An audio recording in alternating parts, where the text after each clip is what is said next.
Les forêts d'Australie. Complexes, mystérieuses, mortelles.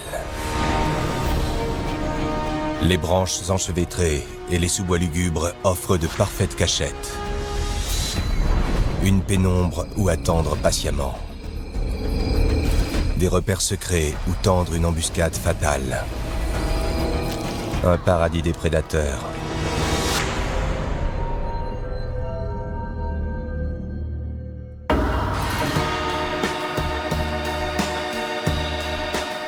Voici les dossiers des criminels les plus notoires des forêts australiennes. Sous les feuillages se cachent des prédateurs à l'arsenal redoutable, qui chassent en bande et tendent des pièges. Même les plantes doivent être considérées comme armées et dangereuses. En haut de la liste, un prédateur connu pour étrangler ses victimes. Le python améthyste.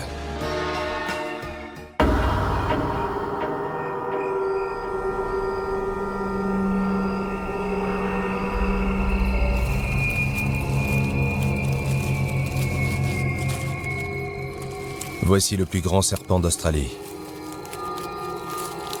Il peut mesurer jusqu'à 8 mètres de long. Le python améthyste est surnommé l'étrangleur de Daintree.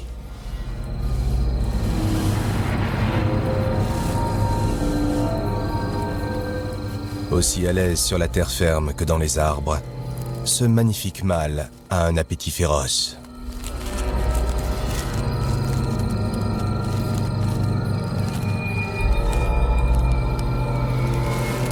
Il est capable de dévorer un wallaby adulte. Il chasse de nuit dans l'obscurité de la forêt. Il n'a pas besoin d'y voir clair. Des organes thermosensibles lui permettent de détecter des proies à sang chaud. Rien ne sert de se cacher.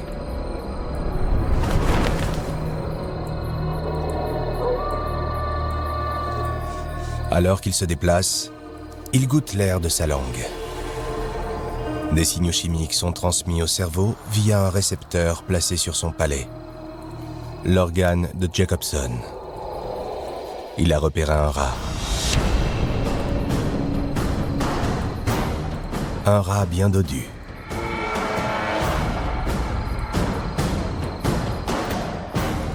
Face à un prédateur qui se fie à sa vue, le rat peut s'en sortir en restant immobile.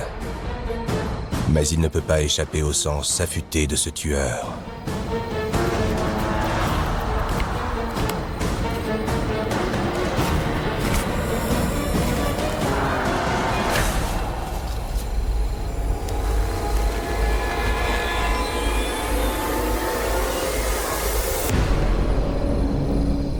Ce serpent n'est pas venimeux.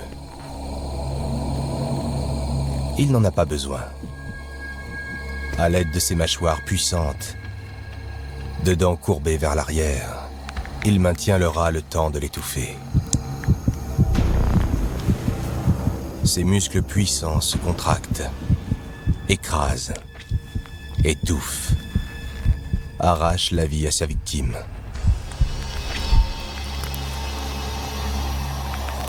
Pour avaler une telle prise, il faut une technique particulière. Ses mâchoires sont maintenues ouvertes grâce à des tendons qui peuvent s'étendre et s'adapter à la taille de la proie.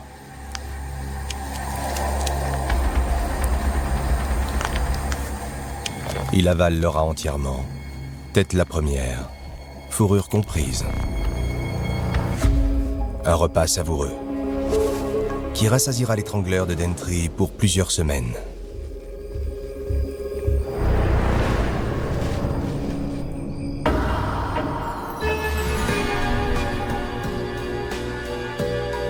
Là où le python améthyste recourt à la force brutale pour étouffer ses victimes, d'autres tueurs de la forêt empoisonnent leur proie pour la maîtriser.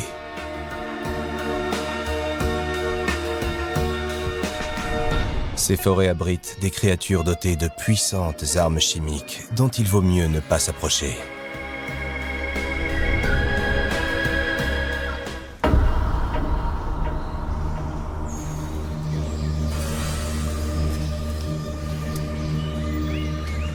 Ces superbes fils dorés qui scintillent au soleil ont été tissés par une araignée. La Nephila pilipes. Cette toile est son œuvre.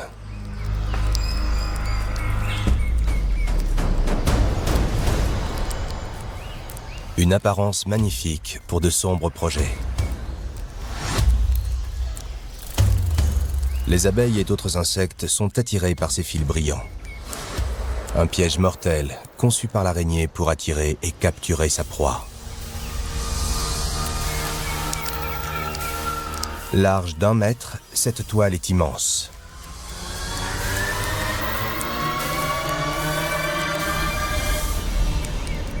Une structure complexe, créée par une tisserande de génie.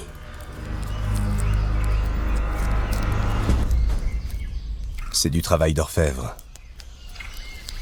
Un piège fait de fils enchevêtrés. Cette araignée fait 10 cm d'envergure. Ses membres dirigés vers l'intérieur lui servent à tisser.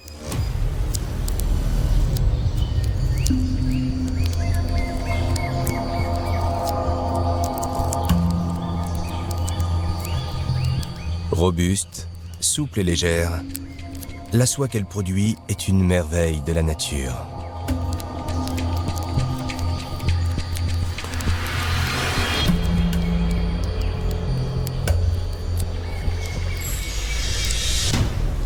La toile est solide. Elle peut stopper de gros insectes volants et même de petits oiseaux.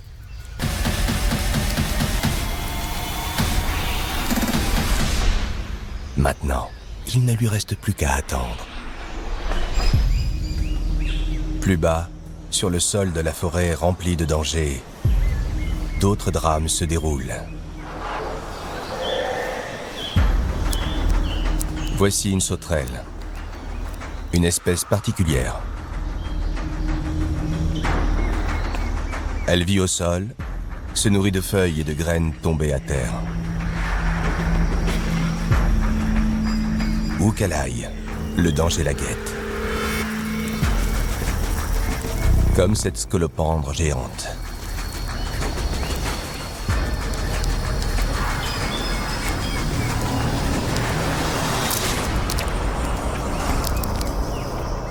La sauterelle ressemble à s'y méprendre à une feuille. Une particularité qui lui permet de se fondre dans le décor.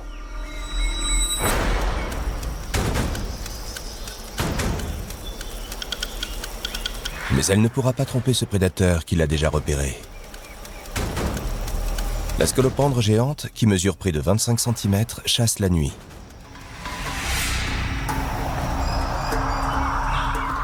Elle distingue à peine l'ombre de la lumière et ne se fie pas à sa vue.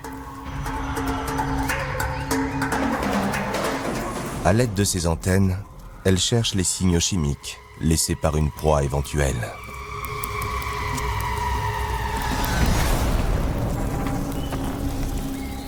Les scolopendres ont peu changé au cours des millénaires. Elles auraient été présentes du temps des dinosaures. Elles sont équipées de terribles armes.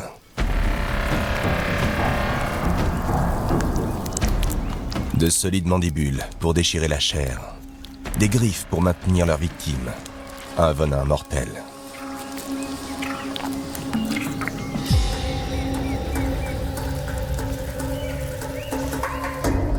La sauterelle aussi est dotée d'antennes. Elle sait que la scolopendre approche.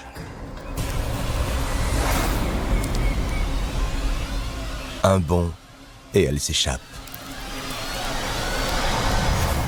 Pour atterrir dans d'autres filets.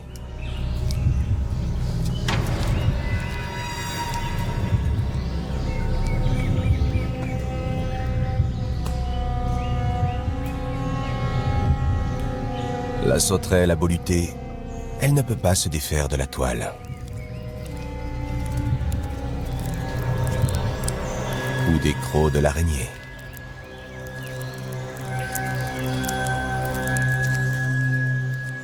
Le venin de la Nephila est semblable à celui de la veuve noire d'Amérique du Nord. Il paralyse rapidement la sauterelle.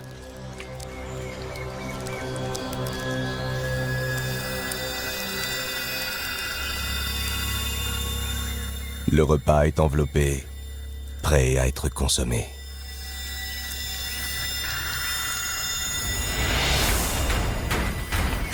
En bas, la scolopendre continue de chasser. Elle a repéré une autre sauterelle, qui n'a pas remarqué sa présence. La scolopendre avance à plus de 60 cm/s. Ses nombreuses pattes lui donnent l'avantage de la vitesse. Elle est sur sa proie en un rien de temps.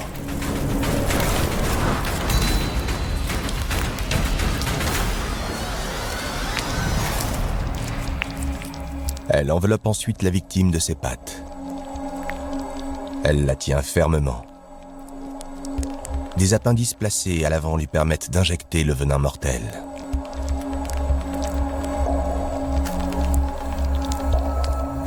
Une fois la proie maîtrisée, elle la déchiquette à l'aide de mandibules dentées. Laissant peu de reste, elle s'enfonce dans la pénombre pour aller digérer son repas.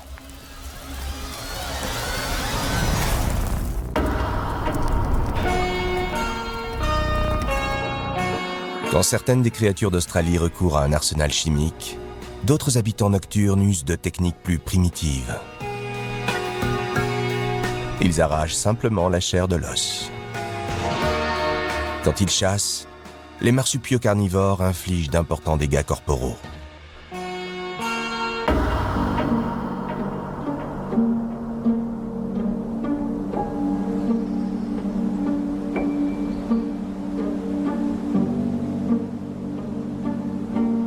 Dans les forêts denses de l'île de Tasmanie, un superbe marsupial sort à la tombée de la nuit.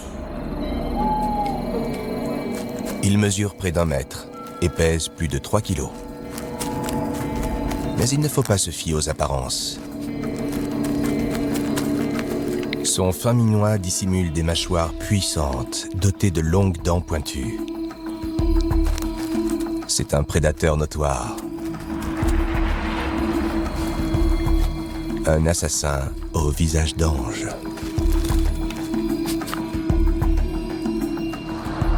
Il chasse seul, parcourant la forêt en quête de petits et moyens mammifères.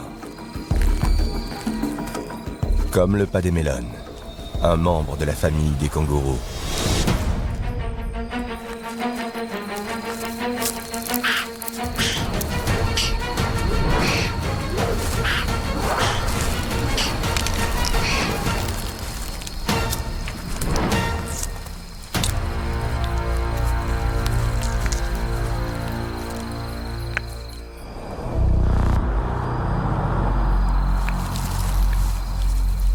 Le dasyure tigre se régale des tissus mous. Ses mâchoires sont si puissantes qu'elles peuvent pulvériser os et tendons. Il doit se dépêcher. Il y a des voleurs tapis dans l'ombre, désireux de lui dérober sa proie. Un diable de Tasmanie. Un cousin du dasyure, plus grand. Un sérieux rival.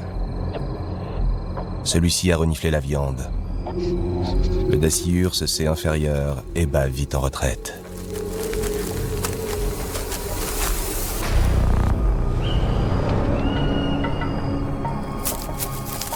Heureusement, son féroce cousin ne possède pas ces qualités.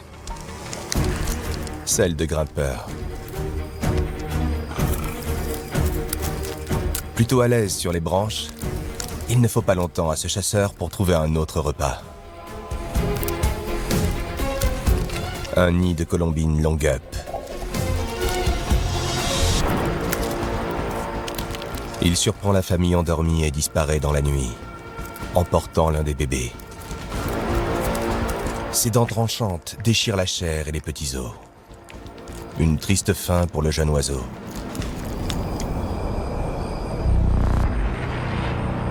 Le dasyure est enfin rassasié. Au sol, le carnage nocturne ne fait que commencer.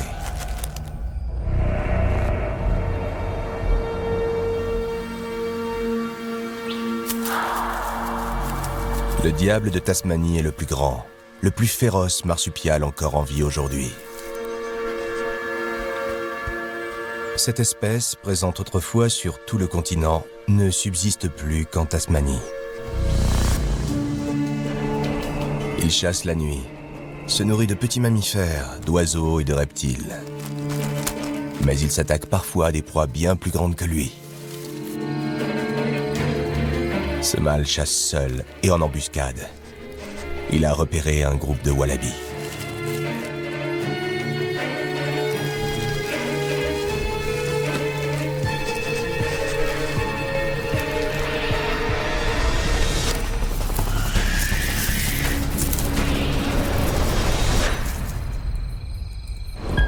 Du travail efficace.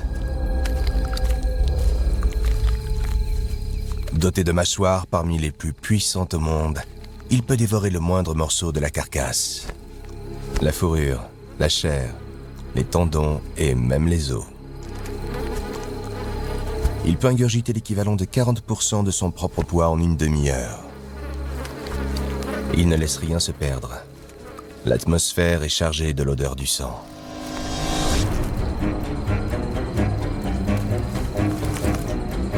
Une odeur que les autres diables peuvent sentir à plusieurs kilomètres de distance.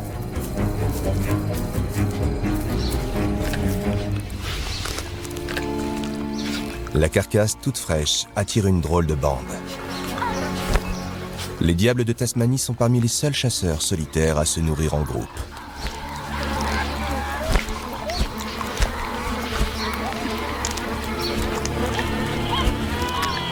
Mais ce rassemblement n'a rien d'une fête. C'est chacun pour soi. Bien que cette réunion semble chaotique, sans aucune manière, il y a des règles.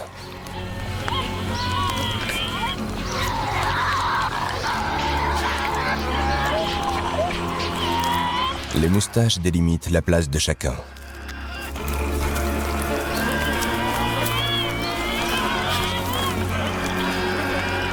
Quand les frontières invisibles sont franchies, s'ensuivent de violentes batailles.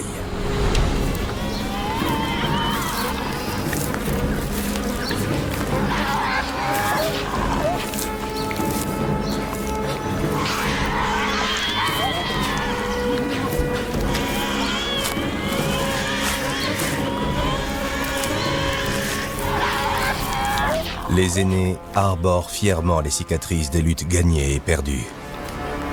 Le moment du dîner est une affaire de brutes.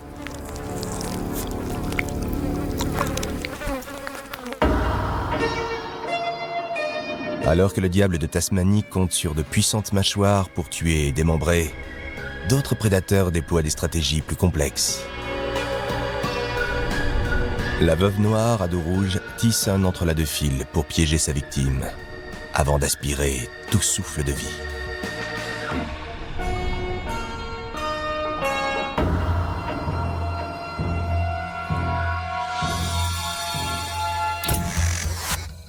De minces fils de soie presque invisibles dans la pénombre. Ils sont disposés de façon à vibrer au moindre contact. Le prédateur patiente. Une veuve noire femelle.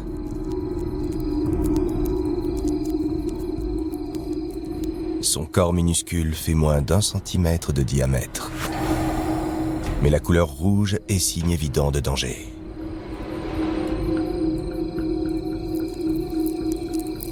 Un faux pas sonne l'alarme.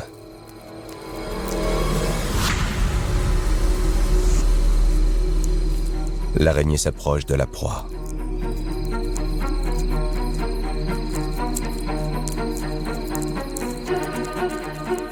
Elle sécrète une soie liquide pour refermer le piège sur sa victime. Se débattre est inutile. Les fils se resserrent de plus en plus.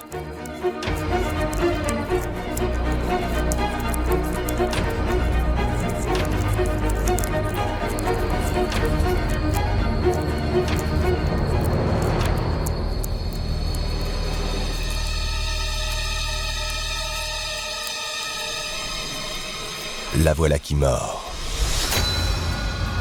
Un cocktail mortel de toxines vient paralyser la proie. Des enzymes digestives ont déjà commencé à dissoudre les chairs à l'intérieur, créant une sorte de soupe dont l'araignée peut profiter à loisir.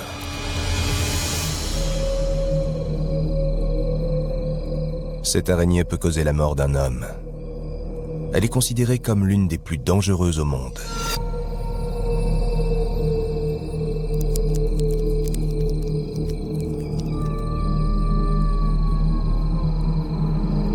Ces petits ne sont pas plus tendres. La femelle a déposé ses œufs dans un sac. Une fois éclos, les bébés araignées peuvent profiter quelques jours de la toile de leur mère.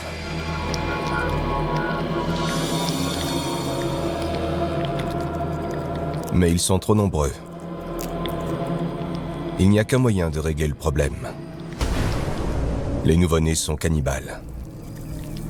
Ils se dévorent les uns les autres, ainsi que les œufs non éclos. Seuls les plus forts survivent.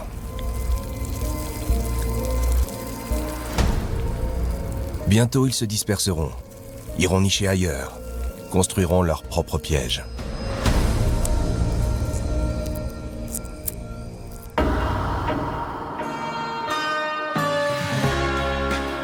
La veuve noire d'Australie signale clairement par le rouge sa nature dangereuse.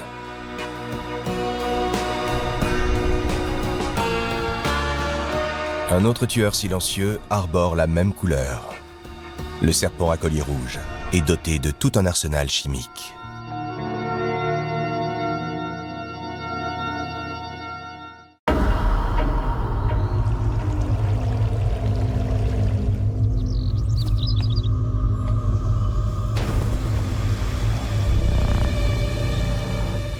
Les rivières et ruisseaux qui alimentent les forêts luxuriantes d'Australie abritent d'autres créatures malfaisantes.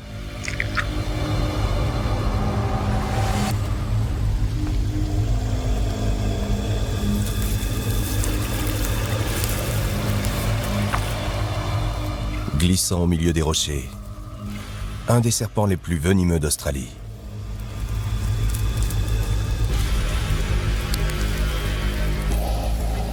Ce serpent à collier rouge est en chasse.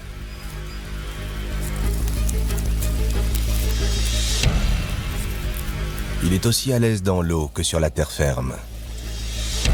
Il ne s'éloigne que rarement du cours d'eau où il se plaît. Il apprécie les espèces aquatiques et peut traquer des proies le long de la rive.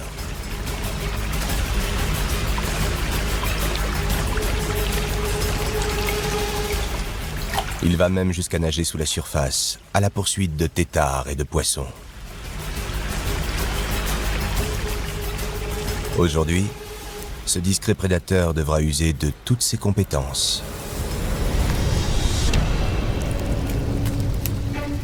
Doté d'une vue et d'un odorat performant, il a repéré une cible mouvante. Une grenouille tachetée. Cet agile amphibien n'est pas une proie facile. Cette grenouille bondit rapidement d'une cachette à l'autre.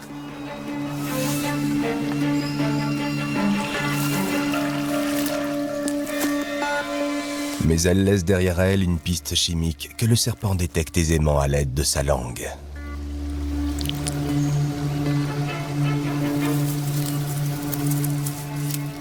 Le serpent avance discrètement et poursuit ce jeu mortel du chat et de la souris.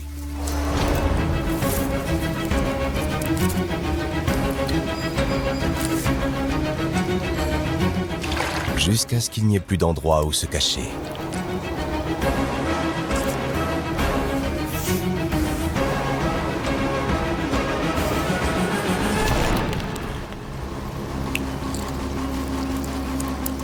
À l'aide de longs crocs acérés, il injecte un mélange mortel de toxines et d'anticoagulants pour maîtriser sa proie.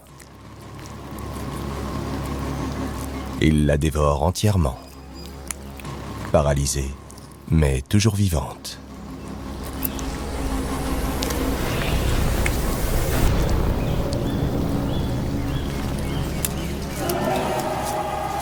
Il savoure son repas et s'en retourne se terrer dans l'ombre.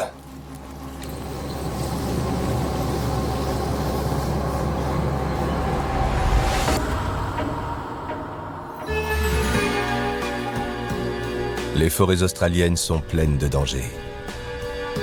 Les animaux ne sont pas les seuls à piquer, mutiler et tuer. Ici, la flore est également très active. Alors que le Gimpy-Gimpy est doté de parades chimiques, les plantes carnivores comme le sinistre Drosera promettent à leurs victimes séduites un triste sort.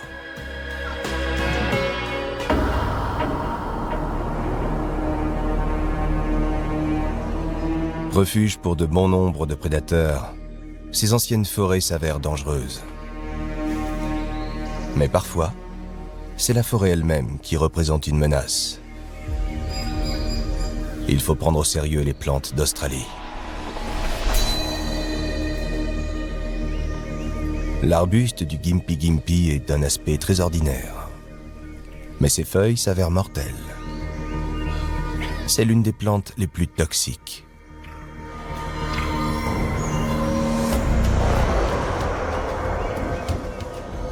Les feuilles et les tiges sont pourvues de poils contenant un puissant poison. Rien qu'en frôlant le feuillage, on peut être empoisonné.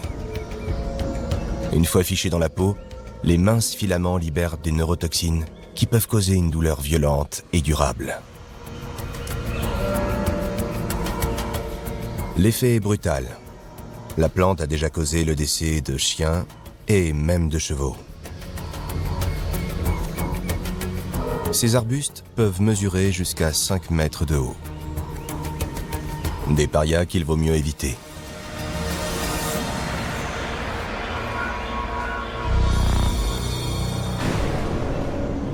Mais chose étrange, certaines créatures supportent le poison de cette plante et s'y protègent des prédateurs.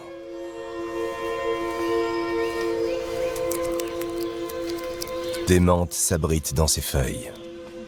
Des araignées tissent leur toile entre ses tiges. Elles n'ont pas l'air d'être sensibles au poison de l'arbuste. Cette chenille dévore même les feuilles, ignorante du sort terrible qui attend les autres créatures qui les touchent. C'est la chenille du Délias eucharis.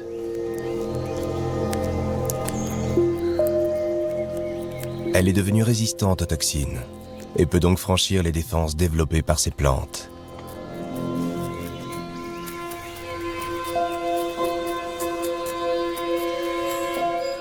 Pour chaque arme mortelle, il y a toujours une créature qui trouve une parade.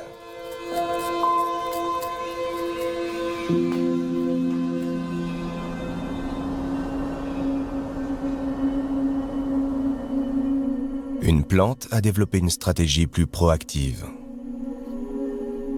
Au lieu de tenir les animaux à distance, elle les attire. Il s'agit du Drosera. Les gouttelettes aux extrémités de ses tentacules captent la lumière et font scintiller cette plante. Mais derrière le brillant, de sombres projets.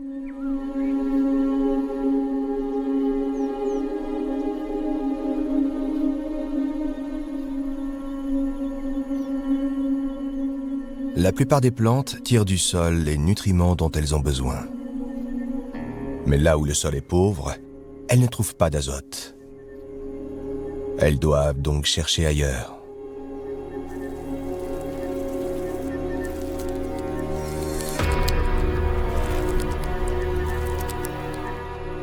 L'odeur de ces gouttes est pareille à celle d'un nectar sucré.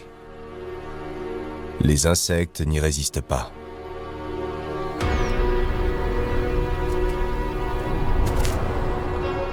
Cette fourmi, friande de nectar, ne se rend pas compte qu'il s'agit d'une arnaque. Il n'y a pas de nectar, seulement du mucus collant dont on ne peut se défaire. Lutter ne fait qu'empirer les choses. Après épuisement, une longue agonie commence.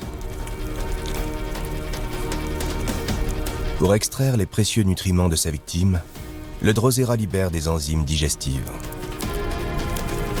Elles dissolvent la fourmi. Les feuilles peuvent alors absorber l'azote, très précieux.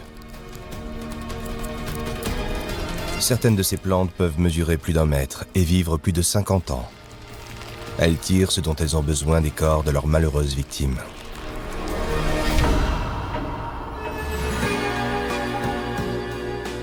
Les plantes d'Australie déploient toutes sortes de stratagèmes.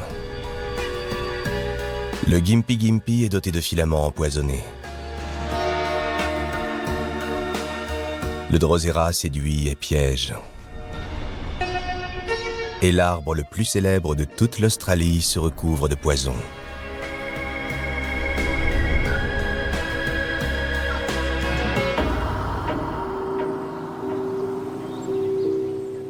Les forêts d'Australie, aussi variées que possible, ont en commun une espèce, les eucalyptus. Surnommés gommiers, ces arbres célèbres sont aussi dotés de parades mortelles.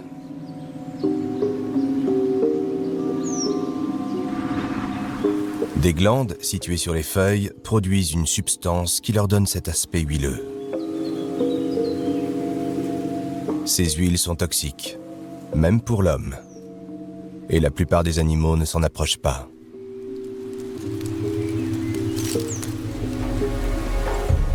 Excepté les koalas, insensibles à ces substances et qui se régalent de ces feuilles.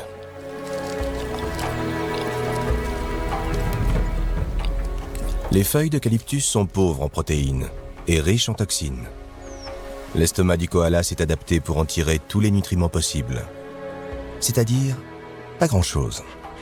Pour conserver l'énergie précieuse qu'ils en tirent, ils dorment. Parfois 22 heures par jour.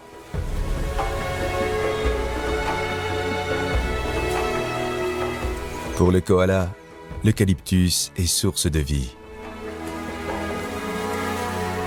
Pour d'autres, il est synonyme de mort. Le plus dangereux, ce n'est pas la toxicité de l'huile, c'est l'huile elle-même. Elle brûle.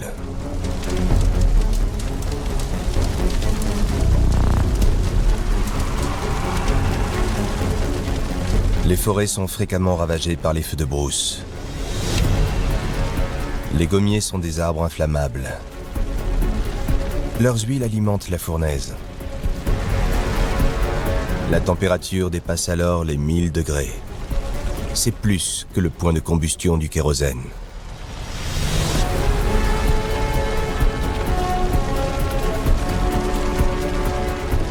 Les incendies réduisent en cendres les animaux qui ne peuvent s'échapper.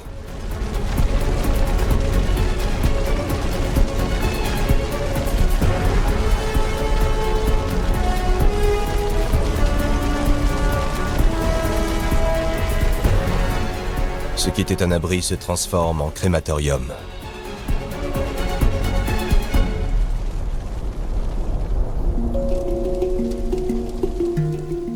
Les flammes consument la forêt. Les gommiers, eux, ont évolué pour tirer parti des incendies. Au contact des flammes, les enveloppes des graines s'ouvrent. Dans un sol brûlé, couvert de cendres, les graines s'enfouissent et croissent rapidement. Cela leur donne un avantage important sur les autres plantes. Les eucalyptus règnent en maître au milieu des flammes.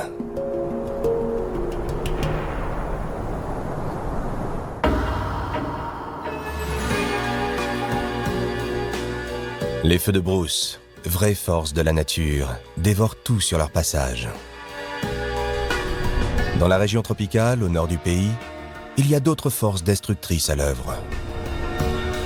De minuscules terreurs toxiques causent des dégâts au milieu des branches. Pour ces fourmis, la canopée est un vrai paradis.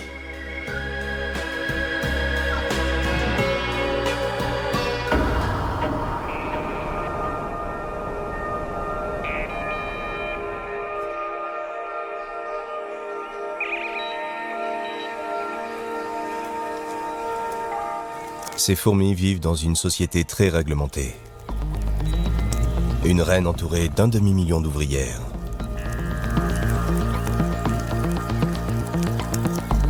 Chacune travaille pour le bien de la colonie.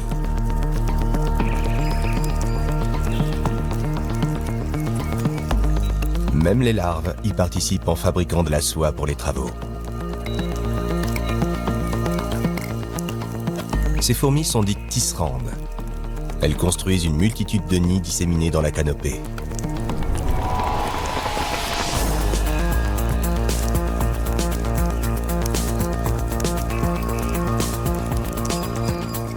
Ces structures sont construites par les ouvrières plus petites, plus humbles.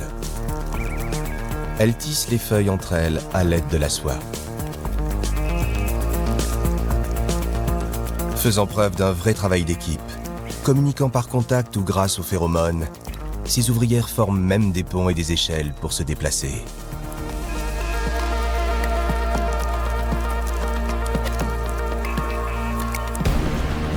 Toutes ces ouvrières doivent être nourries.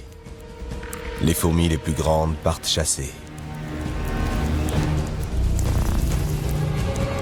Par groupe, elles parcourent la canopée. Elles profitent de leur nombre pour s'attaquer à des proies plus grandes qu'elles. Des grillons, des scarabées et d'autres insectes succombent. Ce groupe très structuré pille tous les environs. Pas grand-chose ne leur résiste.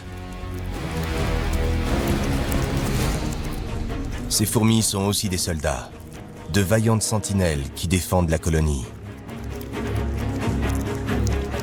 Elles ne tolèrent pas la présence d'autres espèces de fourmis sur leur territoire. Cette grande fourmi carnivore est dotée de mâchoires extrêmement puissantes. Ce formidable prédateur possède une force de morsure 300 fois supérieure à son propre poids. Mais ce petit groupe ne peut rien face à une armée de fourmis qui se rendent.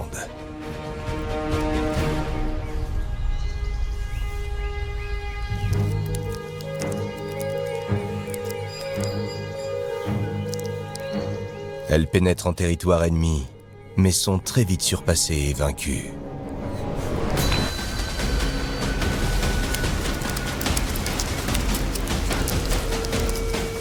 Les fourmis tisserandes recourent à tout un arsenal chimique. Elles arrosent leurs victimes d'acide formique, issu des glandes abdominales. Les envahisseurs sont vite dépassés.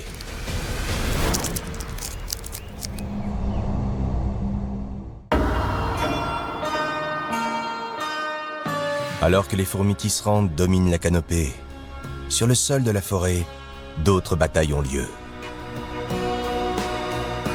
Au milieu d'une armée de voleurs et d'assassins, rôde un vieux combattant, le scorpion des forêts pluviales.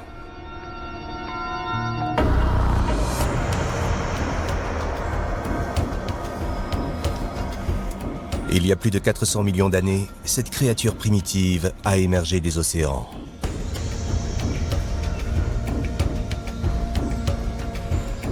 Un prédateur qui hante toujours ces forêts.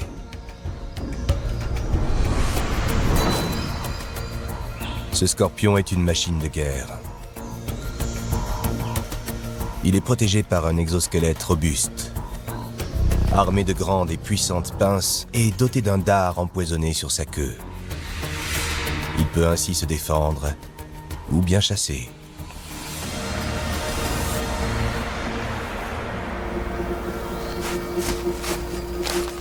Sa forme aplatie lui permet de se glisser dans les fissures ou sous les troncs, d'où il peut surveiller son territoire. Quand un autre mâle y pénètre, il se manifeste aussitôt. Il lui fait rapidement comprendre qu'il n'est pas le bienvenu.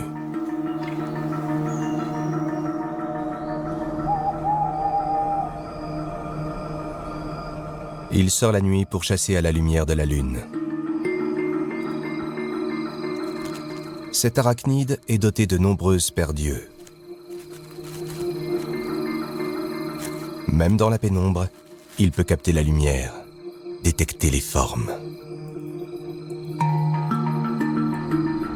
Il peut trouver son chemin dans les sous-bois.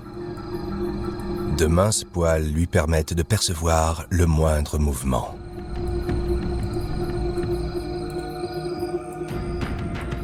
Des organes spéciaux situés sous l'abdomen lui servent à reconnaître les textures et les odeurs.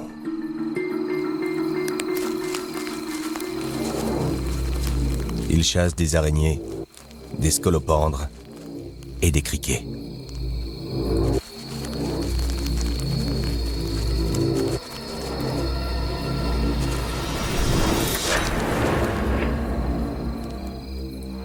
Il se sert de ses formidables pinces pour maîtriser avec force de plus petites proies. Son venin est précieux et il le réserve pour de plus grandes proies ou pour se défendre. Ses pinces, dentelées sur le bord intérieur, lui permettent de déchiqueter sa victime. Ses pièces buccales étranges sécrètent des enzymes digestives pour dissoudre son repas.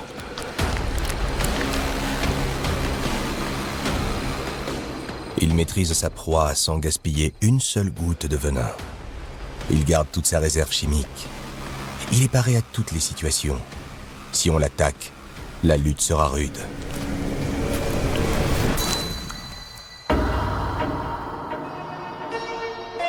Quand certains prédateurs de la forêt économisent leur venin, d'autres en usent largement.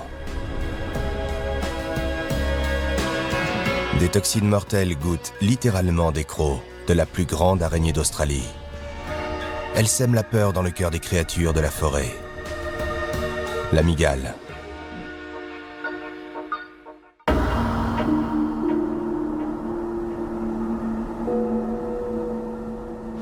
Au cœur des forêts pluviales de l'Australie, des menaces sont tapies dans l'ombre. Quelques jours de pluie torrentielle ont perturbé le sol de la forêt. Des recoins obscurs émergent de sombres créatures.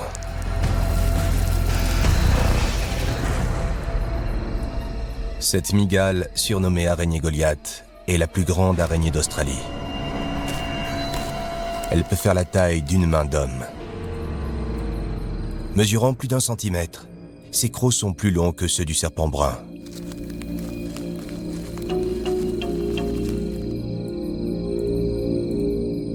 Il libère un venin fatal aux grenouilles, aux crapauds et aux petits mammifères. Fouillant parmi les feuilles, un bandicoot brun s'aventure près du repère de l'araignée.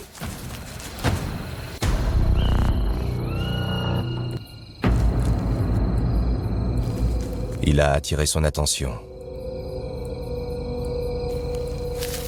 Mais le bandicoot a peu à craindre.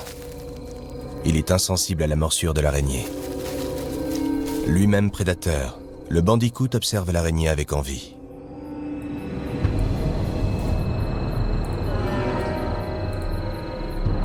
Cette dernière lance un avertissement. Cette posture impressionnante suffit à repousser le prédateur.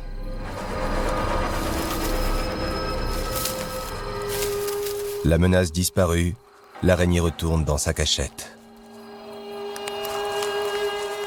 Son terrier peut s'étendre jusqu'à 1 mètre sous la surface.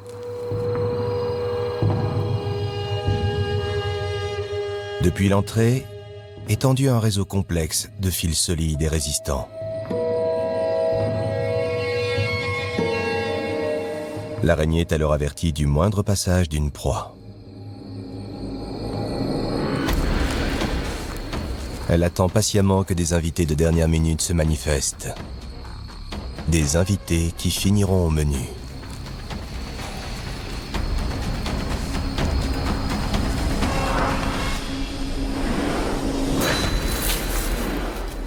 Un seul faux pas scelle le sort de ce criquet. L'araignée, massive, traîne sa victime dans son terrier. Le festin peut alors commencer.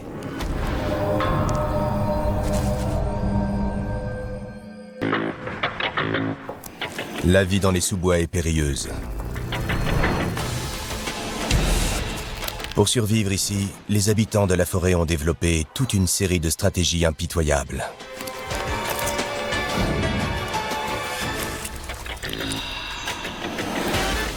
Les invertébrés brandissent un arsenal chimique.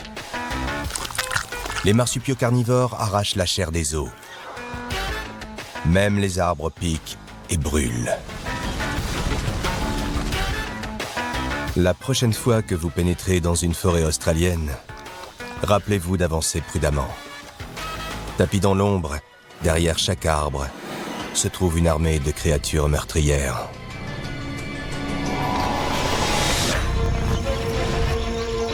Dans le dédale des mangroves et des torrents houleux, des marécages sombres, aux plaines inondables, les courants australiens sont complexes, très prisés et surtout mortels.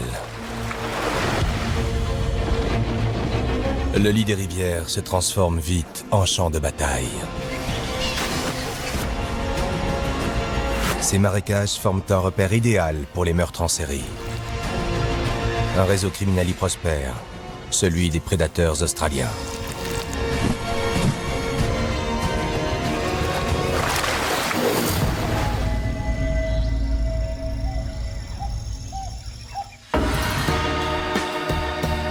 Voici les dossiers des meurtriers les plus notoires des marécages. Des assassins, des persécuteurs et des escrocs. Ils sévissent dans l'eau avec une technique singulière et redoublent d'ingéniosité pour capturer leurs proies et les dévorer. Voici le plus dangereux de tous, le crocodile marin.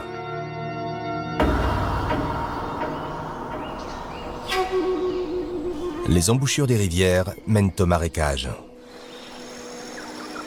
Les eaux saumâtres des mangroves que l'on aperçoit le long des côtes abritent une faune abondante et menaçante.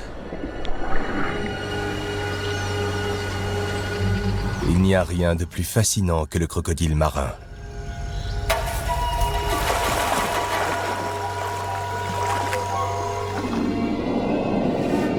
Il est plus connu sous le nom de Salty.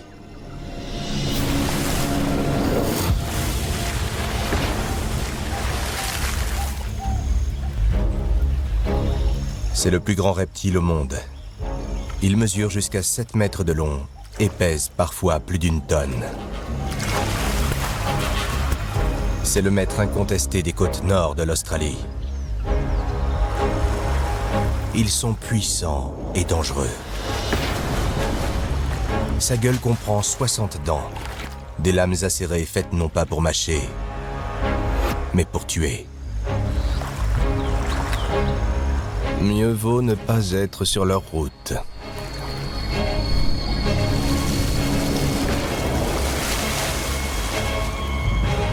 Personne ne survit à l'attaque d'un crocodile.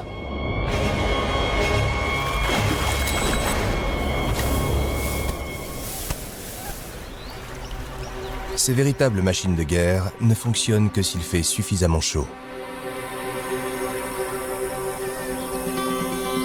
Les crocodiles marins doivent maintenir la température de leur corps à 32 degrés. Mais ils doivent éviter que leur cerveau ne surchauffe. L'évaporation se fait alors par leur gueule béante.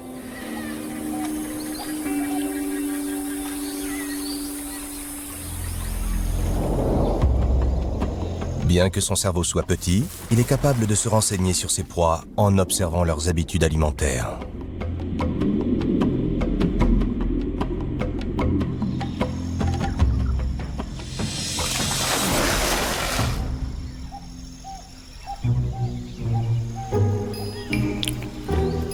Et leur apprentissage commence dès le plus jeune âge. Les jeunes crocodiles ciblent des poissons très particuliers qui peuvent marcher sur le sol.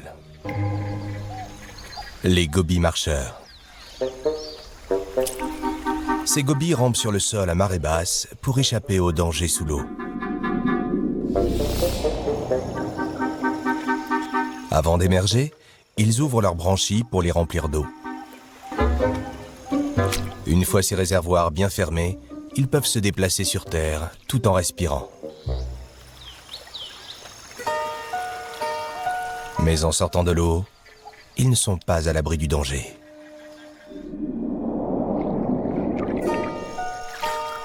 Les jeunes crocodiles peaufinent leur technique de chasse en attrapant les gobies. C'est l'entraînement idéal pour pouvoir ensuite s'attaquer à des proies plus grosses.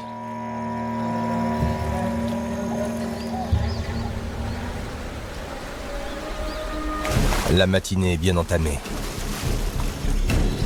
Deux crocodiles s'éloignent du groupe pour aller chasser ensemble.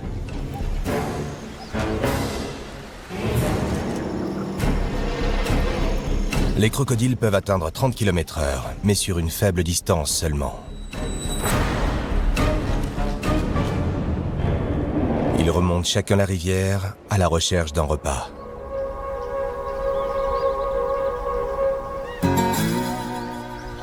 Les buffles d'eau évoluent dans les marécages. Originaires d'Asie de l'Ouest, on les retrouve désormais partout. Ils adorent brouter l'herbe des marais. Un mâle pèse jusqu'à 1 tonne et peut manger 30 kilos de nourriture par jour.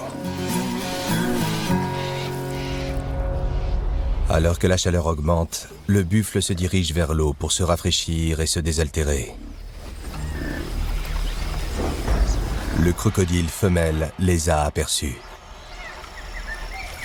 Tapie sous l'eau, elle attend le meilleur moment. Depuis la préhistoire, les crocodiles utilisent toujours la même technique. Ils se tiennent en embuscade. Seuls ses yeux, ses oreilles et ses narines sont visibles à la surface de l'eau. Et avant d'attaquer sa proie, elle disparaît totalement. Ses narines se contractent et un clapet obstrue sa trachée. Cela empêche l'eau de pénétrer dans ses poumons lorsqu'elle ouvre la gueule. Elle cible l'un des jeunes buffles qui est allé trop loin.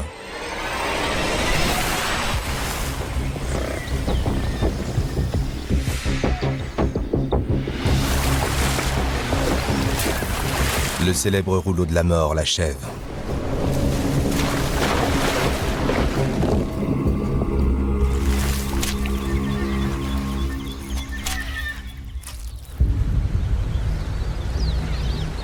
Pendant ce temps, le mâle a repéré un autre animal assoiffé.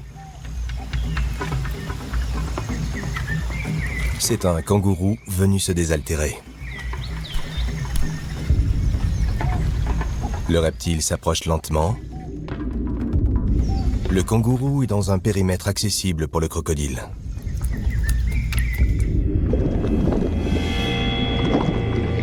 Il se déplace à 20 km/h.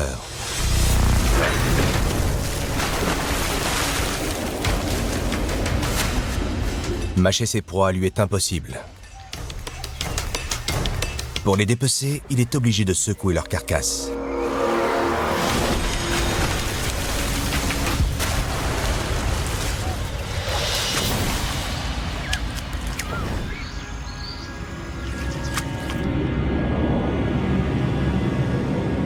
Les crocodiles retournent ensuite près des mangroves pour digérer leur repas. Si le crocodile marin s'empare de ses proies de manière brutale, un autre chasseur, plus petit, a su développer une autre technique.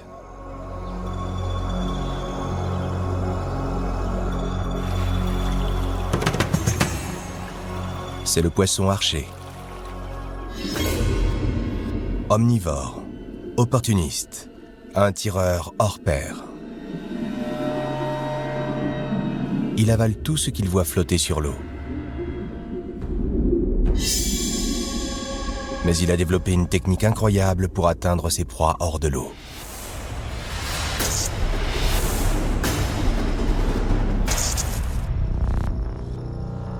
L'archer est un chasseur expert qui évalue très vite à quelle distance il pourra les déloger.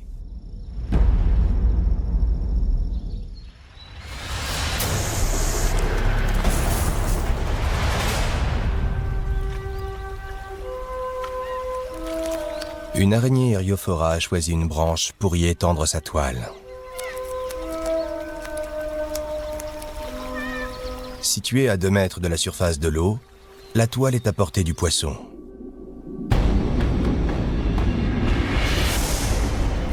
En ciblant sa proie, le poisson archer doit compenser la réfraction qui dévie la lumière lorsqu'elle passe de l'air à l'eau.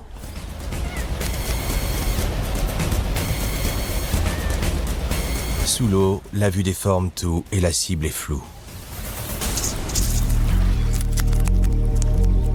Malgré un tir précis, l'araignée arrive à se maintenir sur la branche.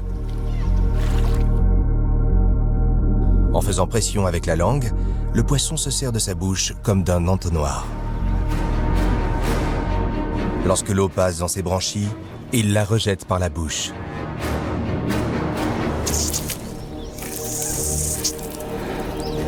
Mais l'araignée s'accroche. L'archer doit aussi tenir compte du détour effectué par le jet d'eau dû à la gravité.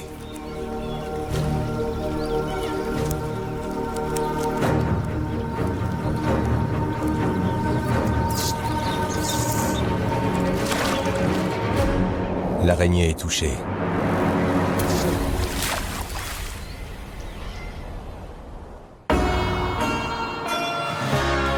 Alors que le poisson archer arrive à déloger avec précision ses proies, l'ornithorynque, lui, les repère, de par les signaux électriques qu'elles émettent.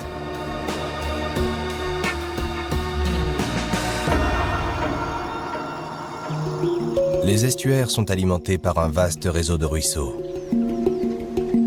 L'eau salée s'y transforme en eau douce et de nouveaux habitats se créent abritant les prédateurs et leurs proies.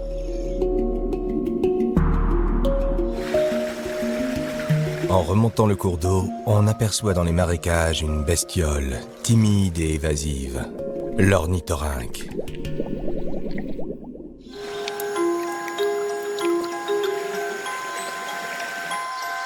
L'ornithorynque construit son terrier à la surface de l'eau.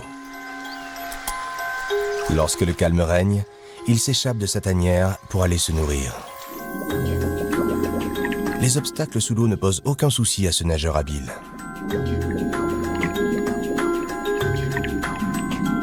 Même s'il s'adapte bien à l'environnement aquatique, c'est un mammifère.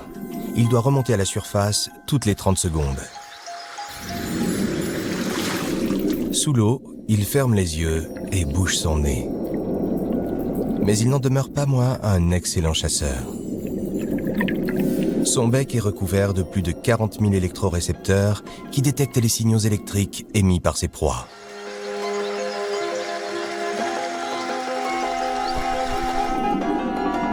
Il passe la rivière au peigne fin, dans l'attente d'un signal.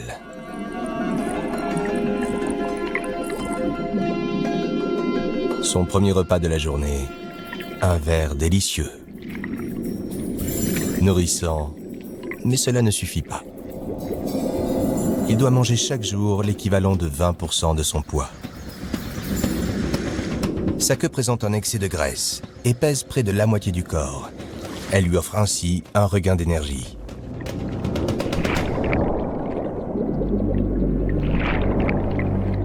De légers signaux électriques indiquent la présence d'une écrevisse.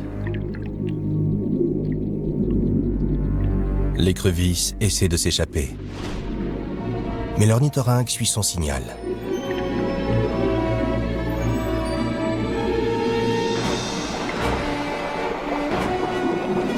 Une écrevisse de moins, mais cela ne lui suffit toujours pas. Un ornithorynque passe 12 heures par jour à manger. Mais ce festin va être interrompu brutalement. C'est la période de reproduction, et un autre mâle s'est introduit dans son territoire. Il va devoir affronter son rival. Lors des combats, les mâles sont armés d'une sorte de canif. Ils portent chacun des armes dissimulées derrière leurs pattes arrière, des aiguillons venimeux. Le bras de fer s'achève assez vite. Le rival finit par s'échapper et redescend le cours d'eau pour trouver un autre endroit où se reproduire. Le vainqueur peut retourner aller manger son écrevisse.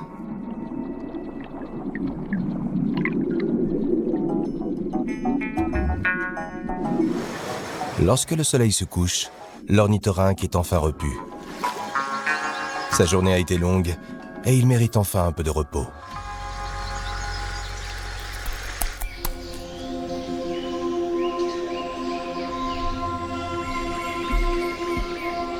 Ailleurs, sous la surface d'un ruisseau tranquille, se livre une autre bataille.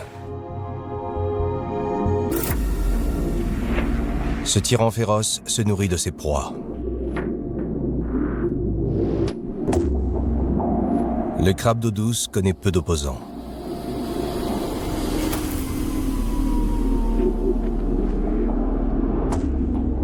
Sa carapace protège un tissu mou, et même ses yeux peuvent se rétracter face au danger.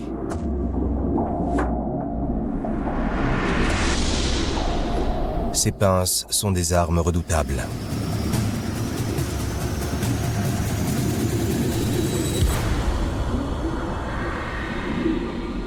Mais la rivière abrite aussi le rival du crabe. La sangsue tigre. Sans carapace, ni pince, elle n'en demeure pas moins dangereuse. Avec ses 5 cm de long, elle mérite bien son nom.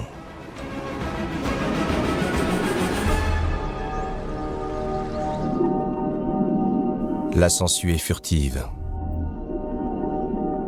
Elle suit les traces laissées par des proies potentielles.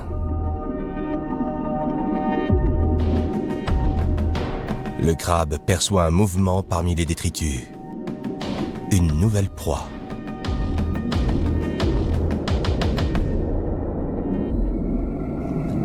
La sangsue semble méfiante. Elle garde ses distances avec le crabe.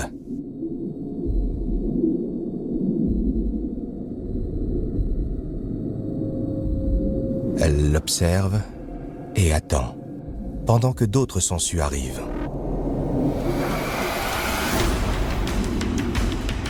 Le crabe s'en approche pour l'attaquer. Mais une deuxième sangsue débarque, prête à sucer le crabe de l'intérieur. Le crabe décide alors que l'attaque est la meilleure des défenses. Il espère pouvoir l'attraper avec ses pinces. Mais le corps gras des sangsues glisse. Il est recouvert de muqueuses. Les sangsues font une pause dans le combat, mais pas longtemps.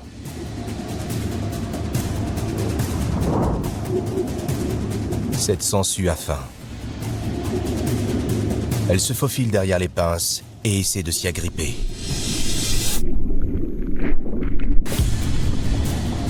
Le crabe essaie de se défaire d'elle.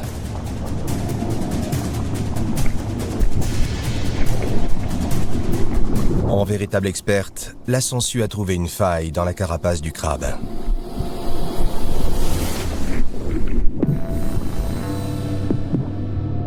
Une fois percé le tissu mou, elle atteint la chair et y injecte un anticoagulant. Elle se met à sucer les fluides vitaux du crabe. Le crabe se débat en vain. Sa vie est littéralement aspirée.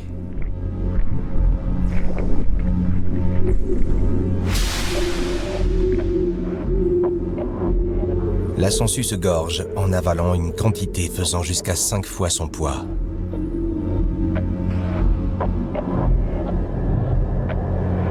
Il ne reste du crabe que sa carapace et ses pinces, inutiles face à l'emprise du vampire.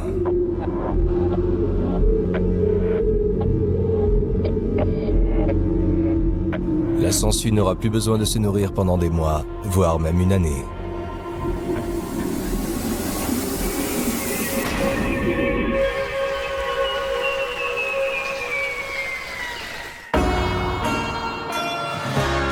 Pendant que ces monstres microscopiques se battent dans les ruisseaux, de gros prédateurs font la loi dans les marécages.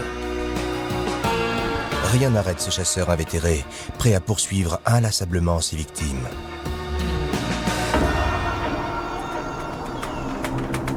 Les zones humides en Australie évoluent avec le cycle des saisons. Le cours des ruisseaux et des rivières aussi. Ils laissent derrière eux quantité de marécages. Ces marais forment une mosaïque de terrain difficilement franchissable.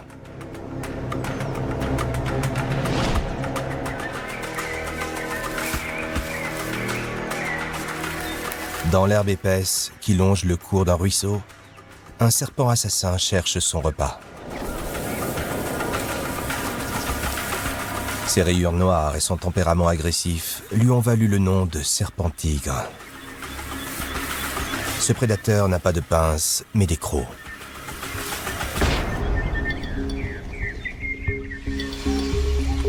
C'est l'un des serpents les plus dangereux d'Australie. La plupart des morsures que subit l'homme sont dues au serpent-tigre. Si elles ne sont pas soignées à temps, la moitié de ces morsures entraînent la mort. Le serpent-tigre chasse aussi bien sur terre que dans l'eau. Il nage avec beaucoup de facilité et peut rester 9 minutes sous l'eau. Il traque les poissons et les amphibiens. Il peut même grimper jusqu'à 9 mètres du sol pour atteindre les volatiles. Aujourd'hui, il a été repéré.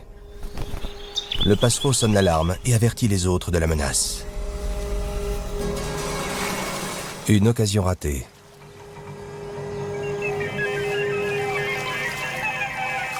Le serpent va devoir chercher son repas ailleurs.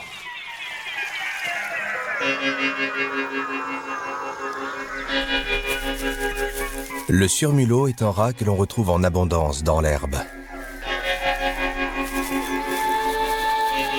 Les serpents-tigres jouent un rôle important pour limiter leur essor.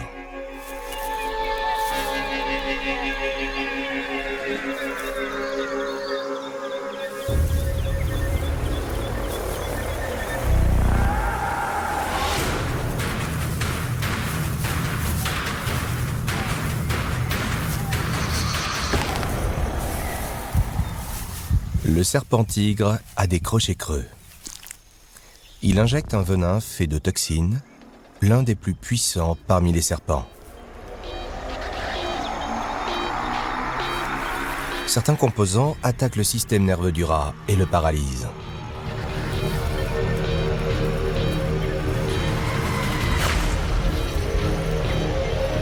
D'autres éléments s'attaquent au sang même du rat, entraînant une hémorragie interne.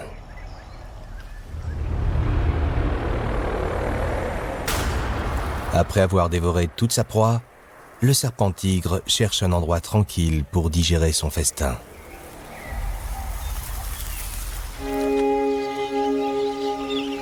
Le serpent-tigre n'est pas le seul à semer la terreur dans les marécages.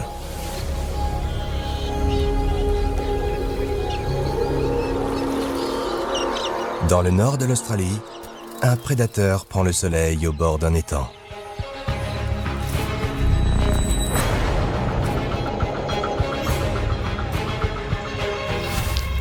Toujours à proximité des zones humides, le varan de Mertens mange tout ce qui est sur son passage.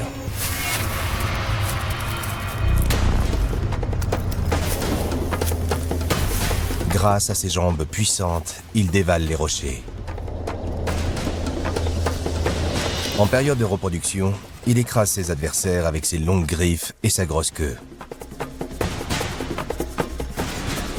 Il chasse sur terre et dans l'eau.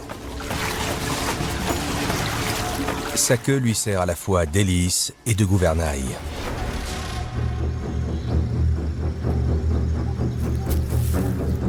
Le varan détecte les traces d'odeur de ses proies grâce à sa langue. Un trait commun avec le serpent-tigre.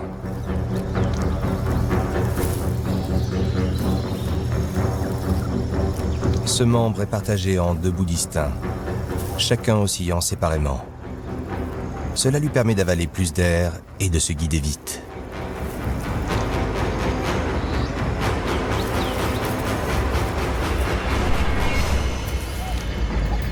Les particules d'odeur sont transférées de la langue à un organe chimiorécepteur situé au niveau du palais.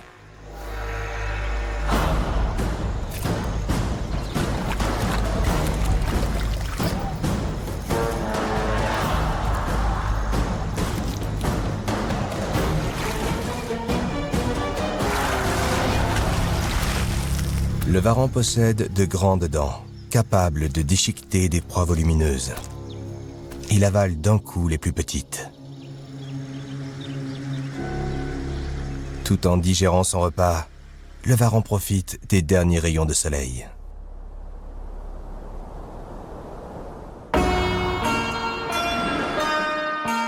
Nombreux sont ceux qui se servent de leurs griffes et de leur venin. D'autres prédateurs se servent de leur peau pour sécréter des toxines et d'autres attaquent en venant du ciel.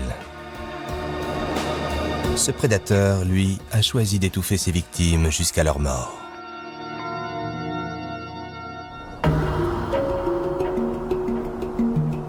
En Australie, des centaines de rivières traversent les plaines pour rejoindre les côtes de la mer.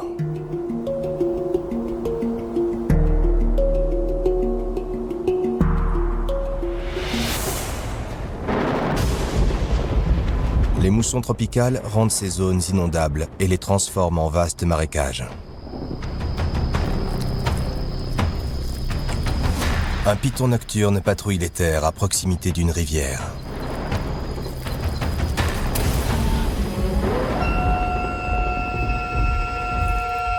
Il peut ne pas manger pendant 2 ans. Il serre ses boyaux et cette économie d'énergie l'aide à survivre. Celui-ci n'a pas mangé depuis longtemps. Il a besoin d'être rassasié. Il a aperçu une proie idéale. C'est un racali, un rongeur aquatique très présent dans les marécages. Tout comme le python, il préfère sortir de nuit. Il se nourrit de crustacés, mais il mange aussi des moules.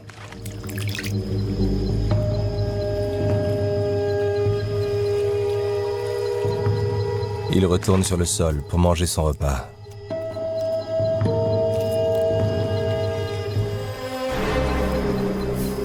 Le python suit sa proie.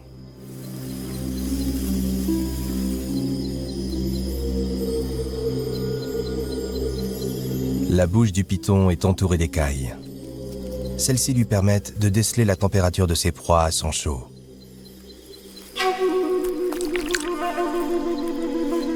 En Australie, seuls les constricteurs comme le python possèdent ce sens. Il reçoit un signal ténu du racali et s'en approche.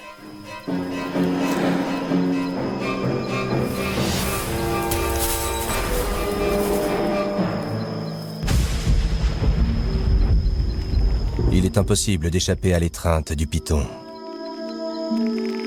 La pression sanguine du rat monte sous l'effet de l'enlacement.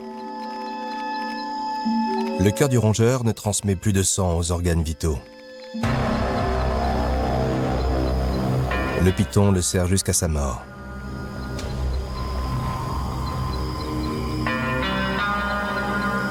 Le serpent devrait être plus méfiant lorsqu'il mange sa proie.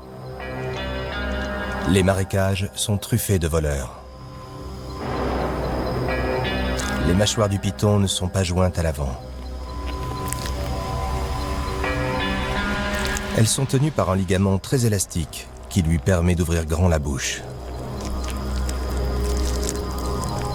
D'un coup de dent, il ramène ensuite la nourriture jusqu'au fond de la gorge. Là, il actionne les muscles de son corps pour y faire glisser son repas.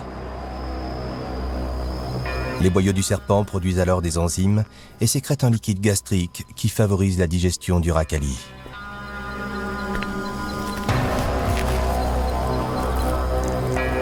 Le python quitte alors la scène du crime pour chercher un endroit tranquille où digérer son repas.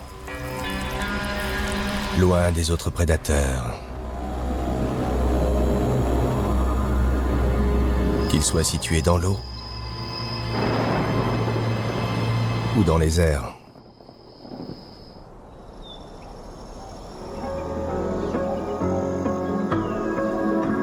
Les marécages accueillent de nombreux volatiles. Mais la prudence est de mise chez les oiseaux d'eau. Des prédateurs survolent dans le ciel. L'aigle pêcheur est un oiseau de proie qui se nourrit de presque tout. Cela va du serpent aux petits mammifères en passant par d'autres volatiles. Mais son alimentation est essentiellement d'origine aquatique.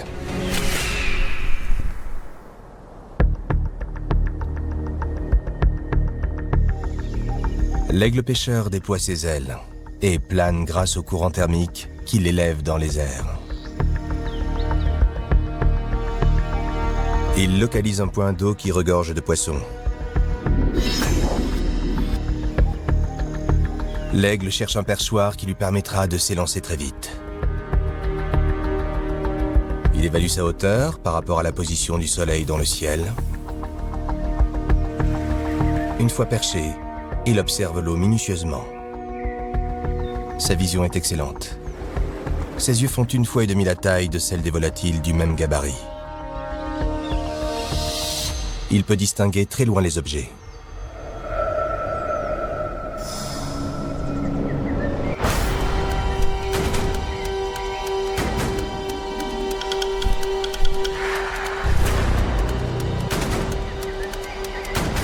L'aigle effectue une courbe en volant vers le soleil pour éviter que son ombre ne le trahisse.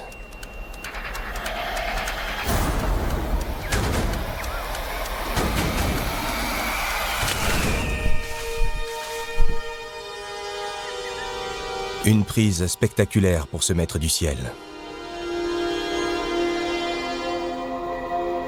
Mais l'aigle doit choisir avec précaution ses repas. Mieux vaut ne pas s'approcher de certains animaux très néfastes. Et surtout de cet envahisseur qui sévit dans les marécages.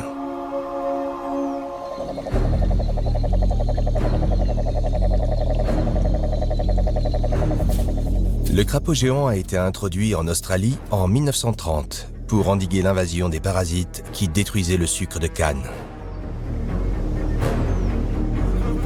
Malheureusement, ces crapauds ont préféré s'attaquer à la faune locale.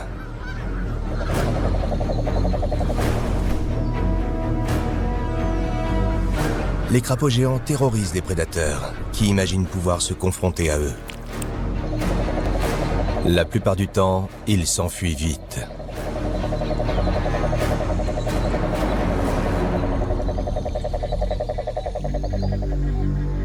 Ce mâle est très brutal. C'est un glouton qui peut tout avaler. Il chasse ses proies sans aucune pitié. À l'intérieur de sa bouche, des glandes recouvrent sa langue d'un liquide coagulant.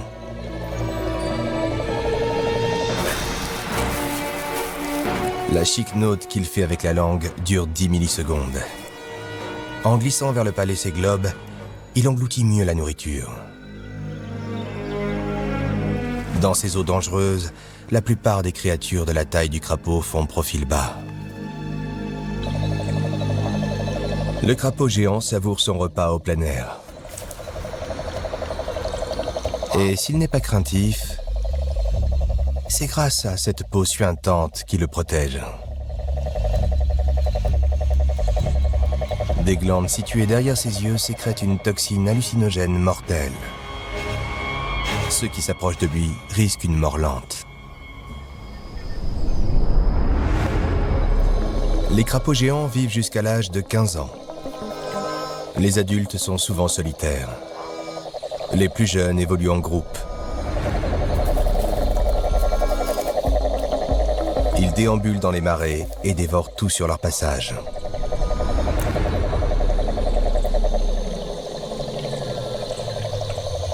Si la plupart des créatures ont tendance à fuir face aux crapauds,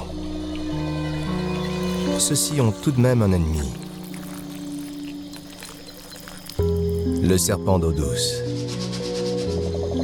Ce serpent se trouve partout en Australie. Et il chasse les crapauds avec plus ou moins de succès. Le serpent d'eau douce est insensible aux effets des toxines produits par les crapauds, tout du moins en petite dose. C'est un gène hérité de leurs ancêtres asiatiques qui évoluait déjà parmi les crapauds. Plus le crapaud est petit, moins il produit de toxines.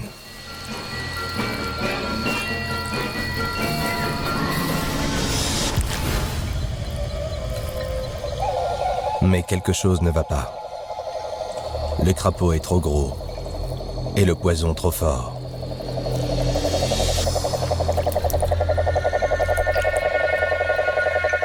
Si le serpent d'eau douce avait dévoré ce crapaud, cela aurait contaminé ensuite plein d'autres prédateurs.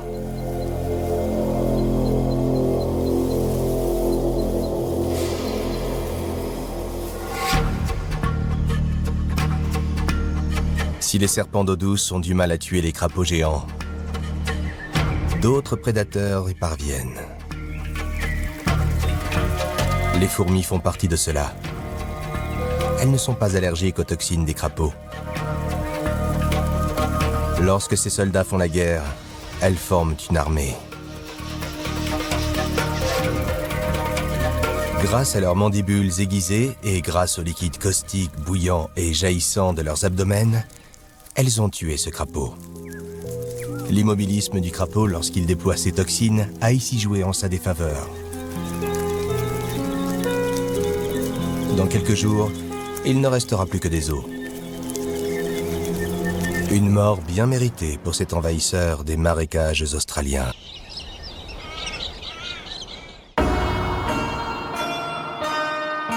Si le crapaud géant est dévoré par des prédateurs minuscules,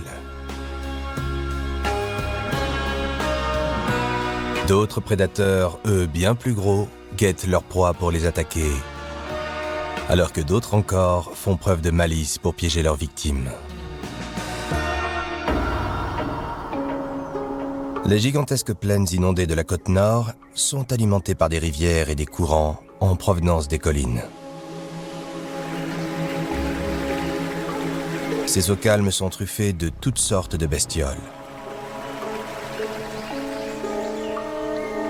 Une araignée surveille les feuillages en quête d'un repas.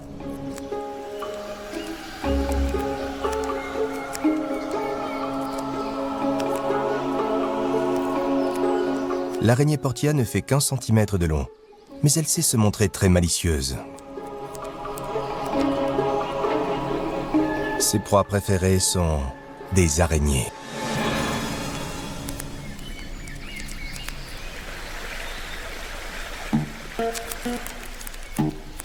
L'araignée argiope construit des toiles. Celles-ci réfléchissent une lumière ultraviolette qui attire les insectes.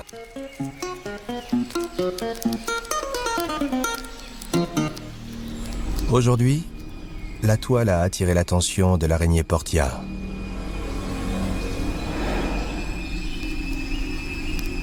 Elle est méthodique et analyse d'abord la végétation qui entoure la toile de sa future victime. Elle choisit l'endroit idéal où elle pourra se jeter sur sa proie. Son apparence tachetée lui permet de se mêler aux branches. L'araignée se met à imiter une feuille soufflée par le vent.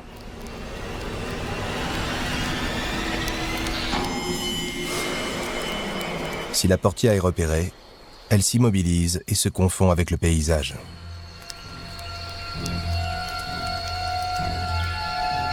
La malicieuse portia s'accroche au fil de la toile pour imiter les vibrations d'un insecte qui aurait été fait prisonnier. L'araignée argiope se rapproche pour voir ce que c'est. Après avoir appâté sa victime, ici, l'araignée portia retourne à son poste d'observation.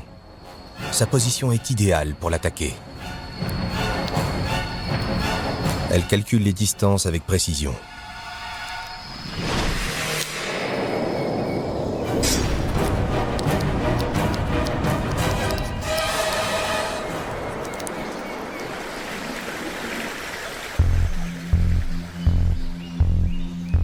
L'araignée portia injecte un venin mortel et des enzymes digestives. Puis elle suce l'intérieur de sa victime en ne laissant que l'enveloppe de son exosquelette.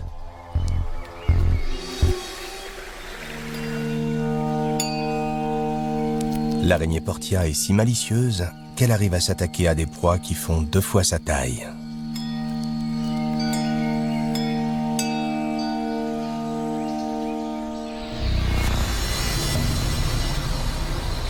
Non loin de là, sous la surface tranquille du fleuve, se trouve un autre chasseur. Le crocodile d'eau douce. Ce cousin du salty, plus petit et plus mince, n'a pas l'air dangereux.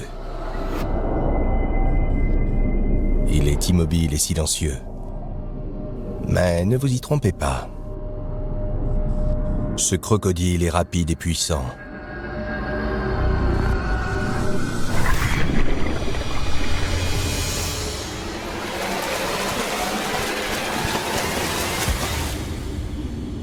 Il sait faire preuve de patience et préfère attendre le bon moment pour chasser. Il laisse sa proie venir jusqu'à lui et lorsque c'est nécessaire, il accélère. Le crocodile d'eau douce mange tout ce qu'il trouve dans les courants des rivières.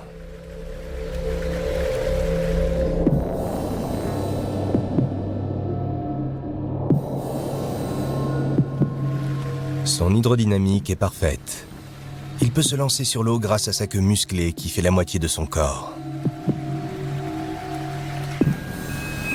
Mais comme tous les reptiles, les crocodiles d'eau douce sont ectothermes. Ils recueillent la chaleur environnante. Le matin, les tortues s'agitent.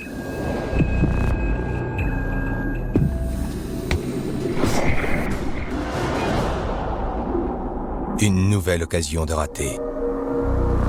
Le crocodile garde son sang-froid. Il sait que dans ce marécage, il y aura d'autres proies qui viendront du ciel. Ces chauves-souris sont appelées des renards volants.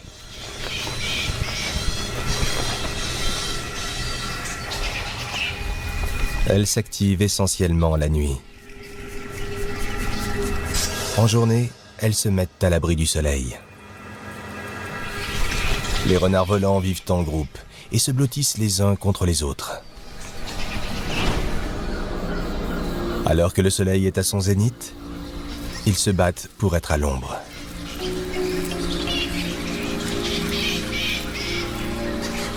Ils risquent tous le même problème, la déshydratation. Ils doivent se désaltérer. Lorsque la nuit tombe, les chauves-souris s'apprêtent à quitter leur perchoir.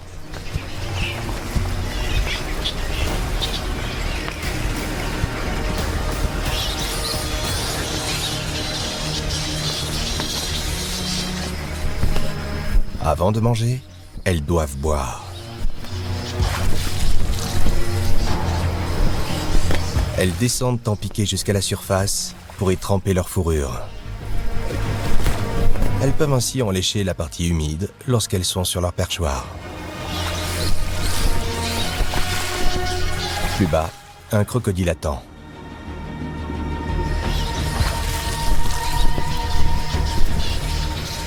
Après une journée entière au soleil, il a faim.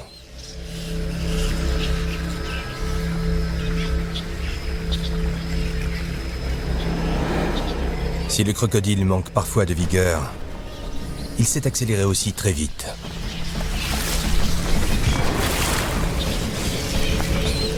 Encore raté.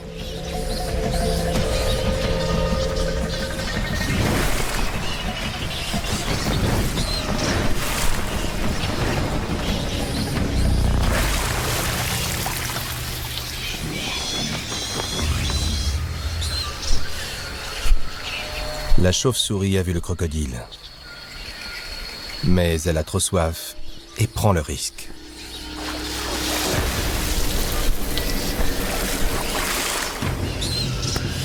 Les autres ne tardent pas à l'imiter.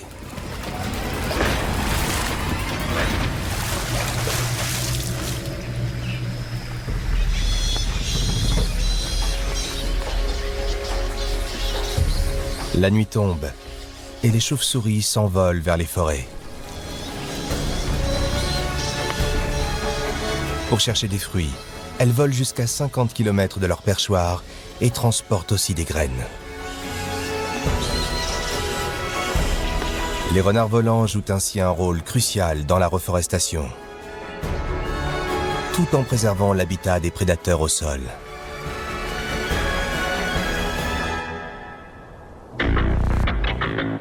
Ces voies fluviales sont essentielles à l'Australie. Des rivières aux marais des plaines. Des points d'eau isolés aux estuaires saumâtres. Chaque environnement engendre des liens uniques et complexes entre les prédateurs et leurs proies. Que ce soit par le biais de la traque, d'une morsure venimeuse ou de techniques balistiques sophistiquées, les prédateurs ne manquent pas d'imagination pour tuer leurs proies. Des forêts jusqu'à la mer, les rivières australiennes sont vraiment mortelles.